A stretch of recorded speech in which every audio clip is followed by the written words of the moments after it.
7 মাসে বন্ধ বহু কারখানা, চাকুরি হারানো শ্রমিকদের ঈদ আনন্দ ম্লান। পাটুরিয়া দৌলতদিয়া নৌরুটে আজ বাড়তে পারে চাপ, তৈরি 22 লঞ্চ, 17 ফেরি। ভারতীয় গোয়েন্দা সংস্থা রয়ের ওপর নিষেধাজ্ঞার সুপারিশ যুক্তরাষ্ট্রের রিলিজিয়াস ফ্রিডম কমিশনের।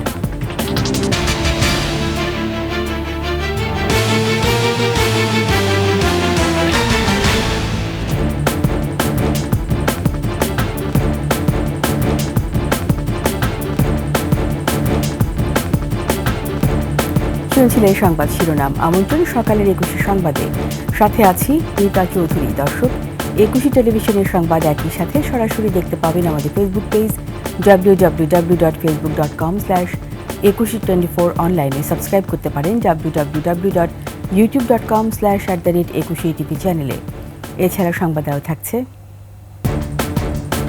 পবিত্র লাইলাতুল কদর আজ, ইবাদত বন্দেগীতে মশগুল থাকবেন ধর্মপ্রাণ মুসলমান।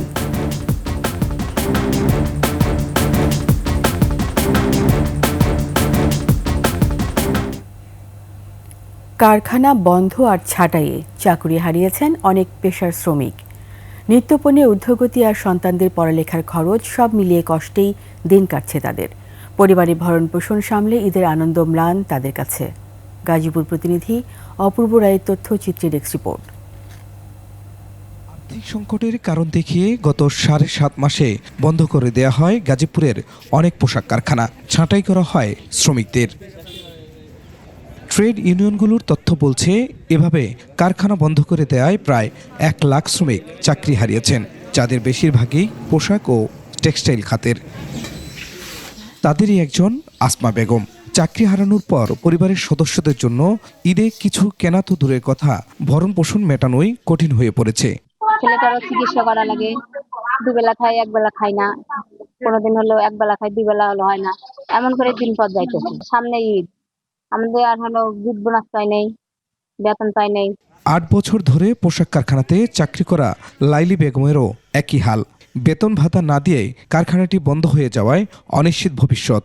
অসুস্থ স্বামীর রিক্সা চালানোর আয়ে ঈদের নতুন কাপড় কেনা তো দূরের কথা, সংসার চালানোই দায়। পোলা পান আছে, কাপড় চোপড় দেওয়া, মার্কেট করে পাবো না, আমরা তো অসহায়। স্বামী অসুস্থ, অনেকদিন ধরে জন্ডিস জ্বর, দেশে পাঠাই দিচ্ছি, চিকিৎসাও করবে পারছি না। বকেয়া বেতন বোনাসেই ঈদের আনন্দ নিয়ে আসতে পারে আসমা লাইলিদের জীবনে। Khurshid Alam, desk report, 21 television. Rajbari Paturia Daulatdia নৌরুটে ঈদে সাধারণ মানুষের ঘরে ফেরা শুরু হয়েছে। সকাল থেকে ঢাকাসহ বিভিন্ন জেলা থেকে ঘরমুখী মানুষ আসতে শুরু করেছে। তবে যাত্রী সাধারণের অতিরিক্ত চাপ না থাকলেও আবহাওয়া প্রচণ্ড গরম অনুভূত হওয়ায় দুর্ভোগ পোহাতে হচ্ছে। এদিকে নৌরুটটিতে 22টি লঞ্চ ও 17টি ফেরি চলাচল করবে। 3টি ঘাট সচল থাকায় যাত্রী ও যানবাহন পারাপার সমস্যা হচ্ছে না।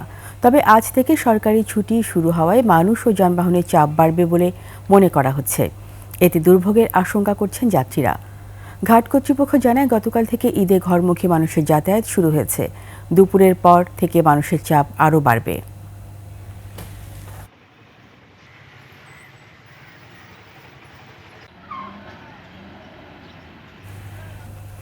ঈদের সাধারণ মানুষের ঘরে ফেরাদের খবর জানাতে রাজবাড়ী পাটুরিয়া দৌলতদিয়া নৌরুটে আছেন আমাদের প্রতিনিধি জাহাঙ্গীর হোসেন। চলে যাচ্ছি সরাসরি তার কাছে। জাহাঙ্গীর, কি অবস্থা দেখছেন পাটুরিয়া দৌলতদিয়া নৌরুটে? এই দৌলতদিয়া পাটুরিয়া নৌরুট থেকে গিয়ে দক্ষিণাঞ্চলের প্রায় 21টি জেলার যানবাহন চলাচল করে থাকে। বিশেষ করে এই ঈদুল ফিতর এবং ঈদুল আজহায় এই ঘাট দিয়ে প্রচুর পরিমাণে মানুষ ঢাকা থেকে এবং দেশের বিভিন্ন প্রান্ত থেকে এই অঞ্চল দিয়ে পারাপার হয়ে থাকে। আমি এই ঈদের প্রস্তুতি স্বরূপ আমাদের রাজবাড়ীর জেলা প্রশাসক সুলতানা আক্তার এবং রাজবাড়ীর পুলিশ সুপার শামিমা পারভিনের সঙ্গে কথা বলেছি। ইতিমধ্যে রাজবাড়ীর জেলা প্রশাসক এই দৌলতদিয়া ঘাট প্রান্ত পরিদর্শন করেছেন। তিনি আমাদেরকে যেমনটি জানিয়েছেন যে এই দৌলতদিয়া ঘাট দিয়ে যাতে নির্বিঘ্নে যাত্রী পারাপার হয় এবং এই যাত্রী পারাপারে যদি কোনো রকম কোনো বিশৃঙ্খল পরিস্থিতির সৃষ্টি হয় তাহলে এখানে নির্বাহী ম্যাজিস্ট্রেটরা সর্বাক্ষণিক দায়িত্বে থাকবেন। পাশাপাশি তিনি এটা বলেছেন যে আইন শৃঙ্খলা রক্ষায় যে পরিমাণ যেভাবে যতটুকু দরকার এই অঞ্চলের মানুষ যাতে নির্বিঘ্নে চলাচল করতে পারে সেই সমস্ত পদক্ষেপ তিনি নিয়েছেন। রাজবাড়ী পুলিশ সুপার শামীমা পারভীন আমাদেরকে জানিয়েছেন যে ইতিমধ্যে তিনি সংশ্লিষ্ট বিশেষ করে পরিবহন মালিক শ্রমিক সংগঠনগুলোর সঙ্গে তিনি কথা বলেছেন।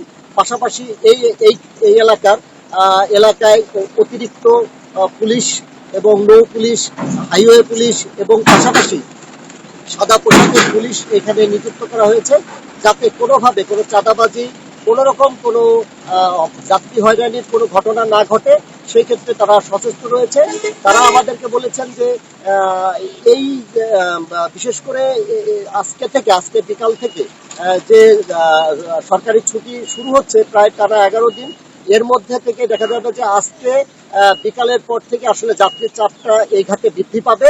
আশা করা হচ্ছে যে পরিস্থিতি রয়েছে সেই ক্ষেত্রে যাত্রী পারাপারে কোনো সমস্যা হবে না। তবে এখানে শঙ্কার জায়গাটা রয়েছে যে নদীর পানি, পদ্মা নদীর পানি অনেক নিচে নেমে গেছে, যে কারণে রাজবাড়ীতে এই দৌলতদিয়া পাটুরিয়া প্রান্তে 7টি ঘাটের মধ্যে 4টি ঘাটই বন্ধ রয়েছে। 3টা ঘাট দিয়ে এখানে যান চলাচল করা হচ্ছে এবং নদীর পানি অনেক বেশি নিচে নেমে যাওয়ায় এই পল্টন থেকে সংযোগ সড়কে উঠতে যে রাস্তাটা এটা অনেক পাহাড়ের মতো অনেকটা খাড়া হয়ে গেছে, ফলে যানবাহনগুলোকে। জাহাঙ্গীর, আপনাকে অসংখ্য ধন্যবাদ। দর্শক, আমরা শুনছিলাম দৌলতদিয়া পাটুরিয়া নৌ রুটের এই মুহূর্তের খবর। ভারতীয় গোয়েন্দা সংস্থা রয়ের উপর নিষেধাজ্ঞার সুপারিশ করেছে ধর্মীয় স্বাধীনতা বিষয়ক মার্কিন কমিশন USCIRFT। রতে সংখ্যালঘুদের সঙ্গে আচরণে অবনতি হচ্ছে জানিয়ে উদ্বেগ প্রকাশ করেছেন যুক্তরাষ্ট্রের এই প্রতিষ্ঠান। একই সাথে রয়ের বিরুদ্ধে শিখ বিচ্ছিন্নতাবাদীদের হত্যার ষড়যন্ত্রে জড়িত থাকার অভিযোগ আনে মার্কিন কমিশন। আর এরই প্রেক্ষিতে এই নিষেধাজ্ঞা আরোপের সুপারিশ করেছে তারা। এদিকে প্রতিবাদে ক্ষুব্ধ প্রতিক্রিয়া জানিয়েছে ভারত। আফসানা নীলার ডেস্ক রিপোর্ট। 2023 সালে নিউ ইয়র্কে একজন আমেরিকান শিখ নাগরিক হত্যা চেষ্টায় ভারতের গোয়েন্দা সংস্থা রিসার্চ অ্যান্ড অ্যানালাইসিস উইং রয়ের একজন কর্মকর্তা ও দেশটির 6 জন কূটনীতিকের জড়িত থাকার অভিযোগ আবারও সামনে এনেছে যুক্তরাষ্ট্রের একটি সংস্থা। United states commission on international religious freedom এর বার্ষিক প্রতিবেদন 2025-এ আন্তর্জাতিক বিভিন্ন প্রতিবেদন ও কানাডা সরকারের গোয়েন্দা তথ্যের ভিত্তিতে এ অভিযোগের কথা উল্লেখ করা হয়। সম্প্রতি USCIRF এর এই প্রতিবেদন প্রকাশিত হয় বিভিন্ন সংবাদ মাধ্যমে। সেখানে বিকাশ যাদব নামে ভারত সরকারের একজন কর্মচারীর নাম উল্লেখ করে বলা হয়েছে, হত্যা চেষ্টায় তার সম্পৃক্ততার ব্যাপারে অভিযোগপত্র দিয়েছে মার্কিন বিচার বিভাগ। এছাড়া কমিশনটির প্রতিবেদনে বিকাশ যাদবের মতো ব্যক্তিও রয়ের মতো প্রতিষ্ঠানের বিরুদ্ধে ধর্মীয় স্বাধীনতা গুরুতরভাবে লঙ্ঘনের অভিযোগে নিষেধাজ্ঞা আরোপের সুপারিশ করা হয়েছে যুক্তরাষ্ট্র সরকারের প্রতি। পরে বুধবার সন্ধ্যায় এ নিয়ে বিবৃতি দেয় ভারতের পররাষ্ট্র মন্ত্রণালয়। মার্কিন কমিশনের ওই প্রতিবেদনকে খারিজ করার পাশাপাশি ক্ষুব্ধ প্রতিক্রিয়া ব্যক্ত করেছে ভারত। আফসানা নীলা, ডেস্ক রিপোর্ট, 21 টেলিভিশন। মহিমান্বিত রজনী পবিত্র লাইলাতুল কদর আজ। রমজানের মাসের শেষ 10 দিনে বেজর রাত্রিটি প্রতিটি মুসলমানের কাছে অত্যন্ত তাৎপর্যপূর্ণ ও মহাসম্মানিত। পবিত্র কোরআন শরীফের বর্ণনা অনুসারে মহান আল্লাহ এই রাত্রিকে অনন্য মর্যাদা দিয়েছেন, যে রাতের ইবাদতে অধিক সওয়াব অর্জিত হওয়ার প্রতিশ্রুতি দেওয়া হয়েছে। বিস্তারিত সিরাত আল মুস্তাকিমের রিপোর্টে। মুসলমানদের জন্য সৌভাগ্য বয়ে আনা মহিমান্বিত রাত্রি লাইলাতুল কদর। পবিত্র কোরআনে এই রাতকে প্রশংসার সাথে উল্লেখ করেছেন আল্লাহ তাআলা নিজেই। পবিত্র রমজান মাসের লাইলাতুল কদরে অবতীর্ণ হয়েছিল আল কোরআন। তাই মহান আল্লাহর প্রতি শুকরিয়া আদায়ে ধর্মপ্রাণ মুসলমানরা এ রাতে ইবাদত বন্দিগিতে মশগুল থাকেন। কদরের এই রজনীতে মুসলমানরা আল্লাহর সন্তুষ্টি অর্জনের জন্য নফল নামাজ, কোরআন ও হাদিসের আলোকে জিকির, প্রিয়জনদের কবর জিয়ারত এবং নিজের কৃতকর্মের জন্য মহান আল্লাহর কাছে ক্ষমা প্রার্থনা করে থাকেন। সহিহ হাদিসের বরাতে ইসলামী চিন্তাবিদরা বলছেন এ রজনী আসে রমজানের শেষ 10 দিনের যে কোনো বেজোড় তারিখে। এই রাতে কেউ যদি আল্লাহর কাছে ক্ষমা চায়, আল্লাহর কাছে মাফ চায়, ইবাদত করে এবং কিয়াম করে, মানে রাতের সময়টা নামাজ বন্দিগি ইবাদতের মধ্যে কাটায়, তাহলে আল্লাহ রাসূল হাদিসে বলছেন যে তার অতীত জীবনের গফিরা লাহু মা তাকাদ্দামা মিন যামবি, অতীত জীবনের সমস্ত গুনাহ খাতা আল্লাহ তাকে মোচন করে দেবেন এবং ক্ষমা করে দেবেন। লাইলাতুল কদর হওয়ার অধিক সম্ভাবনাময় একটি রাত হচ্ছে 27 রজনী। এছাড়া বেজুর রাতগুলোতে আমাদেরকে অনুসন্ধান করা এবং আল্লাহর কাছে এই রাতের বরকত পাওয়ার জন্য সচেষ্ট থাকা এবং কিছু আমল করতে থাকা, এটা আমাদের কর্তব্য। লাইলাতুল কদরের ইবাদত 30,000 রাত অপেক্ষা অধিক শ্রেষ্ঠ। সিরাত আল মুস্তাকিম, 21 টেলিভিশন, ঢাকা। নিচ্ছি সংবাদ বিরতি। যখন ফিরবো তখন অন্যান্য খবরের সঙ্গে আরও থাকবে। তুরস্কে বাড়ছে রাজনৈতিক সংঘাত, এবার সরকার পতনের দাবি বিশ্ববিদ্যালয়ের শিক্ষার্থীদের। আবার আমন্ত্রণ সকালে 21 সংবাদে। জুলাই অভ্যুত্থানে যুবক ছেলেকে হারিয়ে এখন পাগল প্রায় তার বৃদ্ধ মা, আর একমাত্র উপার্জনকারী স্বামীকে হারানোর পর শিশু ছেলে মেয়েকে নিয়ে কষ্টে দিন পার করছেন সন্ধ্যা বেগম। জুলাই অভ্যুত্থানে সাভারে ফারুক আর ঢাকার নর্দা এলাকায় শহীদ হন আবুজর। ঈদ দরজায় করা নাড়লেও জামালপুরে তাদের পরিবারে নেই আনন্দ। জামালপুর থেকে রাজু আহমেদ ফুয়াদের তথ্য ছবিতে ডেস্ক রিপোর্ট। টকবগে এক যুবক আবুজরের কথা বলতেই এভাবেই কেঁদে ওঠেন তার মা। জামালপুরের মেলান্দহ উপজেলার নয়ানগর এলাকা। যুবক ছেলেকে হারিয়ে তার মা এখন পাগল প্রায়। গত 19 জুলাই ঢাকার নর্দা বসুন্ধরা এলাকায় গুলিতে আহত হন আবুজর। চিকিৎসাধীন অবস্থায় 27 জুলাই তার মৃত্যু হয়। ধার দেনা করে চালাতে হয়েছে তার চিকিৎসা। পাননি জুলাই ফাউন্ডেশনের এককালীন কোনো সহায়তা। আমার 2 সন্তান বাড়িতে বয়ে রয়েছে, কোনো কাজ বাস নাই, কোনো চাকরি নাই। ফোন করে তদন্তই করে কাগজপত্রই নেয় এ পর্যন্তই, কিন্তু টাকাটা যে কবে দিবে আমরা এটার কোনো নিশ্চয়তা পাইতেছি না। এদিকে একমাত্র উপার্জনকারী স্বামী ফারুককে হারানোর পর শিশু ছেলে মেয়েকে নিয়ে কষ্টে দিন চলছে সন্ধ্যা বেগমের। জামালপুর সদর উপজেলার শরীফপুর ইউনিয়নের প্রত্যন্ত ড্যাঙ্গারঘর গ্রামের বাসিন্দা ফারুক পরিবারের ভাগ্য ফেরাতে ঢাকার সাভার এলাকায় মুরগির দোকানে চাকরি নেন। অভ্যুত্থানের সময় গত 20 জুলাই গুলিতে তার মৃত্যু হয়। অনুদান পাইছি, কোন রকম করে আমি সংসারটা এই পর্যন্ত নিয়ে আসছি। সামনে ইতিমধ্যে আমি বাচ্চার জন্য মার্কেট করতে পারি নাই। বাবাকে হারিয়ে চিন্তিত ফারুকের 2 শিশু সন্তান। আমার আব্বা সব থেকে বেশি আমাকে সকালবেলা আসতো, আমার হইল নিয়ে উঠে খাইতো।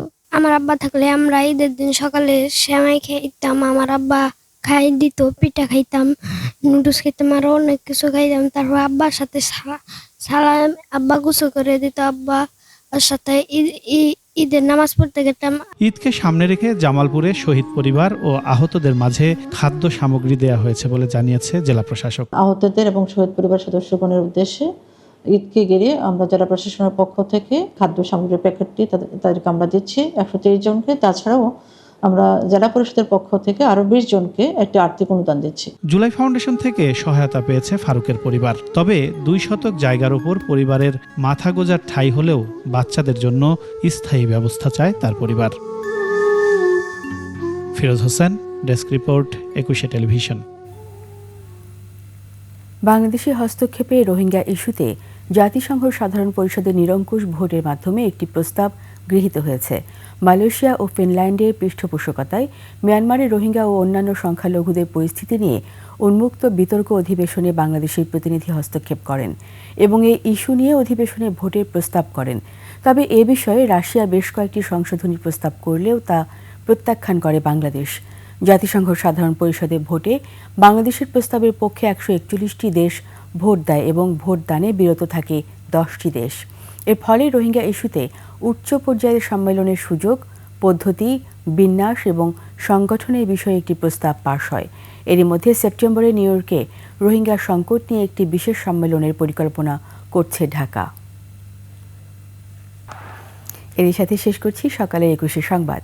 যাওয়ার আগে সংবাদ শিরোনামগুলো আরও একবার। 7 মাসে বন্ধ বহু কারখানা, চাকুরি হারানো শ্রমিকদের ঈদ আনন্দ ম্লান। পাচুরিয়া দৌলতদিয়া নৌরুটে আজ বাড়তে পারে চাপ, তৈরি 22 লঞ্চ 17 ফেরি। ভারতীয় গোয়েন্দা সংস্থা রয়ের ওপর নিষেধাজ্ঞার সুপারিশ যুক্তরাষ্ট্রের রিলিজিয়াস ফ্রিডম কমিশনের।